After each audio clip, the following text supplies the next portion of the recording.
का लिख लो 101% आएगा आपके एग्जाम में। यहाँ से क्वेश्चन 1-2 क्वेश्चन 101% फंसेंगे। वो कृपया भैया हाथ जोड़कर मैंने दिया एनसीईआरटी को हाथ न लगाएं, क्योंकि भैया इस समय वो आपकी क्रश की तरह है। सपना उन्हीं का सच होता है जो सपने के पीछे दिन रात एक कर देते हैं। Hello hello hello everybody, welcome to our channel toppers journey. आ गए एक नई शानदार और आनंददायक क्लास के साथ।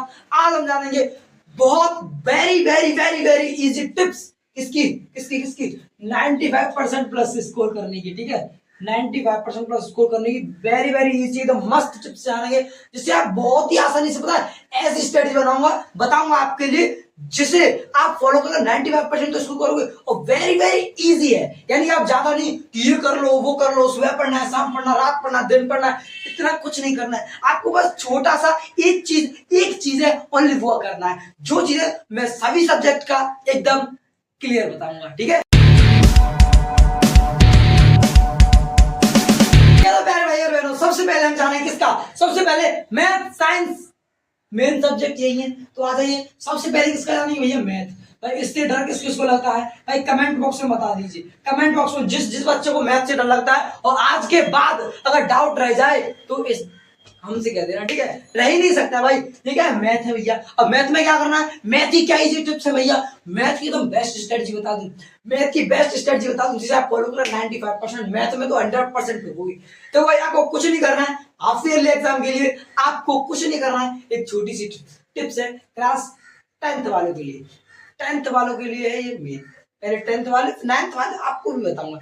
10th वालों के लिए आपके लिए मैं लेकर आ रहा हूं 10th वालों के लिए 25 मोस्ट इंपोर्टेंट क्वेश्चन।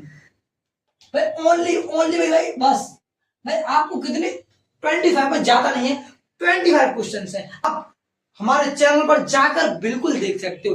25 क्वेश्चन आपको कल मिल जाएंगे पक्का। और ऐसे क्वेश्चन हैं जो आपको हर बार half yearly exam plus yearly exam में भी देखने को मिलेंगी। भैया ये 25 और इसकी स्ट्रेटजी जान लो। अब मैथ के ये तो मेन चीज होगी 10th वालों के लिए। अब 10th वालों और 9th वालों के लिए, दोनों के लिए अब इसको करना कैसे है भैया। सिलेबस बड़ा है, अब मैथ को तो बहुत डर लग रहा है इस समय और पढ़ हम पूरा नहीं सकते, तो मैं बताता हूँ। टिप्स सुन लो। सबसे पहले आपको वो टॉपिक करने हैं जो आप पर पहले आते हैं, जो आप पर आते हैं, बिल्कुल आपको क्लियर टॉपिक करने हैं। इसका मतलब क्या है, पता क्या इसका मीन्स क्या है।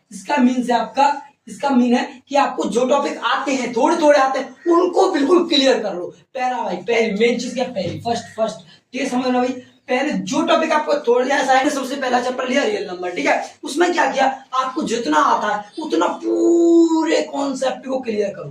पहले फर्स्ट ऑफ ऑल आपको जो चीज थोड़ी आ रही है उसे पूरा कर लो, बस पहला टॉपिक। दूसरा टॉपिक क्या है, प्लस आपको क्या करना है, एनसीईआरटी। भैया एनसीईआरटी जितना हो सके एनसीईआरटी में से प्रैक्टिस करो, क्वेश्चन की एनसीईआरटी में से प्रैक्टिस करो। प्लस क्या करो, टेस्ट सीरीज लगाओ।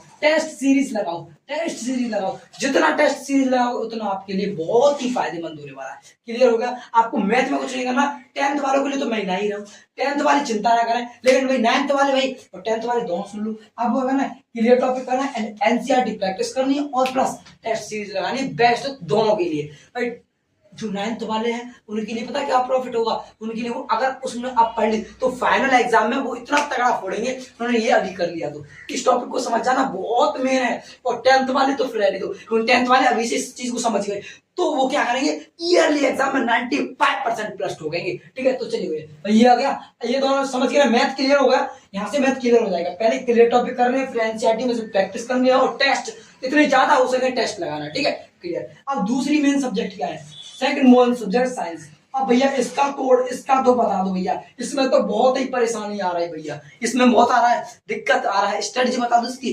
भैया फोड़ दोगे आप एग्जाम को यूं उड़ा दोगे छुट्टियों में, तो बोलोगे ये एग्जाम है, ये हमारे लिए क्या है, हलवा है। तो चलो भाई, अब साइंस की स्टडी समझ लो। सबसे मेन देखो, सबसे मेन इसमें क्या है, साइंस में आपको एनसीईआरटी रीड करनी है भैया, रीड करनी है केयरफुली, बिल्कुल भाई। एनसीईआरटी एकदम मेन, जो चीजें आप पर आ रही हैं पहले उनको क्लियर करो, फिर एनसीईआरटी पढ़ो। और एक बात बता देता हूं भैया, जिस भी बच्चे ने अभी तक एनसीईआरटी खोलकर नहीं देखी है, यानी पहले नहीं पढ़ी है, वो कृपया भैया हाथ जोड़कर मैंने दिया एनसीईआरटी को हाथ ना लगाएं, क्योंकि भैया इस समय वो आपकी क्रश की तरह है। आप कितना मनाओगे, आप क्या करोगे, और उल्टा उल्टा सब कुछ हो जाएगा। यानी समझ रहे हो ना कि अगर आपने पता है अगर एनसीईआरटी पढ़ी अब प्रेजेंट टाइम पे है फिर एग्जाम पर, तो आपका माइंड हो जाएगा भैया इतना कठिन है, इतना आपने जिस बुक से पढ़ा है उस बुक से प्रिपरेशन करो बस। अब एनसीईआरटी की तरफ मत भागो। जो बच्चे उन्होंने एनसीईआरटी पहले नहीं पढ़ी है, और लेकिन जो बच्चे पहले से पढ़ते आ रहे हैं वो जरूर उठाएं, क्योंकि एनसीईआरटी इतनी मेन सब्जेक्ट है वहीं से आपका पेपर पूरा आता है। क्लियर?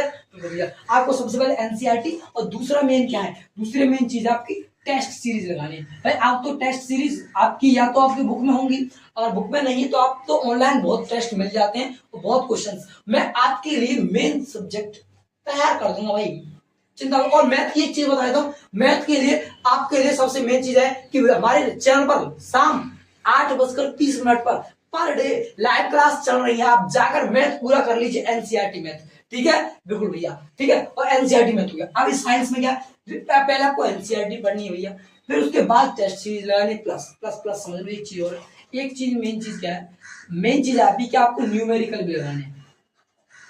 ठीक है? न्यूमेरिकल भी आपको लगाने कम, समझ गए? न्यूमेरिकल जरूर सॉल्व करना, क्योंकि भाई आपके जो टीचर्स हैं वो 101% न्यूमेरिकल देंगे। और बैलेंसिंग इक्वेशन करना, क्योंकि बैलेंसिंग इक्वेशन तो 110% भाई आप सभी को बता रहा हूँ, बैलेंसिंग इक्वेशन 101% आपके एग्जाम में आने वाला है। बैलेंसिंग इक्वेशन, ठीक है? ये आपका लिख लो 101% आएगा आपके एग्जाम में। यहाँ से क्वेश्चन 1-2 क्वेश्चन 101% फंसेंगे। हाफ ईयरली एग्जाम में बोल रहा हूँ 101% इसमें से आने वाले बैलेंसिंग इक्वेशन में से। अब नेक्स्ट आता है, नेक्स्ट सब्जेक्ट हमारी कुछ तीसरी एसएसटी। एसएसटी मेन सब्जेक्ट है। इसमें क्या करना है, इसमें आपको ज्यादा कुछ नहीं करना, आपको पढ़ना है किससे, पहले आपको थ्योरी पढ़नी है, पहले आपको करनी है थ्योरी। और थ्योरी में आपको भाई देखो, आप कहोगे भैया थ्योरी तो सब पढ़ लेते हैं, तो हम क्या यूनिक करें कि आपको एग्जामिनर अच्छे मार्क्स दे दे। पर आपको क्या करना है, ज्यादा कुछ नहीं करना, आपको थ्योरी पढ़नी है, प्लस प्लस आपको ऑल डेट्स याद करनी है। भैया डेट्स याद कर लेना, क्योंकि पता है आपने अगर एक डेट्स याद कर ली, आपका टीचर्स पर इतना इफेक्ट पड़ेगा कि भाई ये बोल रहा है कि एक एक चीज लिख रहा है प्लस उसकी डेट भी डाल रहा है, तो इसके माइंड में एकदम बढ़िया एकदम पता होगा इसको सब चीज, तो वो एग्जामिनर खुद फालतू मार्क्स दे देगा आपको। लेकिन कब देगा, जब आप एकदम डेट्स बाय डेट, और एकदम देखो जैसे आपका कोई क्वेश्चन नहीं आ रहा है लेकिन आपको उसके डेट याद है, तो आप बना कर भी तो लिख सकते हो कि नहीं? बिल्कुल भैया, बस ये ठीक है, तो चल समझ के। अब ऐसा चीज समझ के आपको थ्योरी पढ़नी प्लस डेट्स, और प्लस क्या करना है, एक और चीज सभी में जो कॉमन आएगी वो बता दूंगा आपको। क्या करना है आपको, प्रैक्टिस। अब आपको भैया इसमें किसकी प्रैक्टिस करें, भैया इसमें किसकी प्रैक्टिस करें, इसमें प्रैक्टिस करनी है मैप वर्क की। क्या, मैप वर्क नहीं छोड़ना है, मैप वर्क नहीं छोड़ना है, क्या मैप वर्क, ठीक है? मैप वर्क नहीं छोड़ना है, समझ गए? एसएसटी में थ्योरी पढ़नी है, प्लस डेट्स याद रखनी है, और प्रैक्टिस करनी है मैप वर्क की। मैप वर्क जो बच्चा अब कर लेगा भाई, 9th 10th वालों कृपया मेरे प्यारे भाई और बहनों हाथ जोड़कर विनती समझ लो मेरी, एक बार इसको, इस चीज को प्रैक्टिस एक बार कर लेना बस भाई, गारंटी से आप हाफ ईयरली एग्जाम चुटकियों में उड़ा दोगे, चुटकियों में। अब आता है दो सब्जेक्ट और मेन है आपकी, कौन कौन सी है भाई इसमें समझ गए? बिल्कुल, अब Hindi and English, Hindi and English, ये दोनों चीज एक चीज पर डिपेंड है। अब आपको भैया बताओ, जल्दी बताओ, इनका भी खत्म करो, इनका भी खत्म करना है भाई। हिंदी और इंग्लिश इतनी सब्जेक्ट है, इतनी इजी सब्जेक्ट नहीं है, इजी सब्जेक्ट नहीं है। सबसे बड़ी भूल है बच्चा, पता है सबसे ज्यादा जो हमारे, मैं बताऊं अपनी बताऊं, जो हमारी क्लास 10th में था, तो सभी बच्चे इनको तो समझते नहीं थे। सबसे कम नंबर आए थे इंग्लिश और हिंदी में, सबसे कम इंग्लिश में आए थे। क्यों? वो कह रहे पढ़ लेंगे, हो जाएगा, इसी चीज में बच्चे रह जाते हैं भाई। आज नहीं तो कभी नहीं, तुम समझो कि मुझे जो करना है आज करना है, मैं आज जितना कर लूंगा बस। भाई देखो जितना बड़ा आपको सपना देखोगे उतना बड़ा सेक्रीफाइस भी करना होगा, क्योंकि भाई सपना उन्हीं का सच होता है जो सपने के पीछे दिन रात एक कर देते हैं।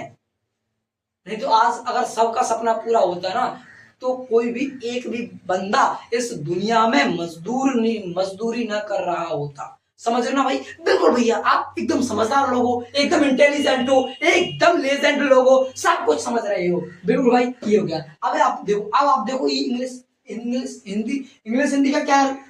इसमें आपको करना भैया जितना, भैया एक चीज देख लो पहले, इसमें ये आपकी रीडिंग, रीडिंग सब्जेक्ट है भाई, रीडिंग सब्जेक्ट है। और इसमें एक चीज समझना, एक चीज मैं लिख रहा हूं, यहाँ पर लिख रहा हूं, देखना।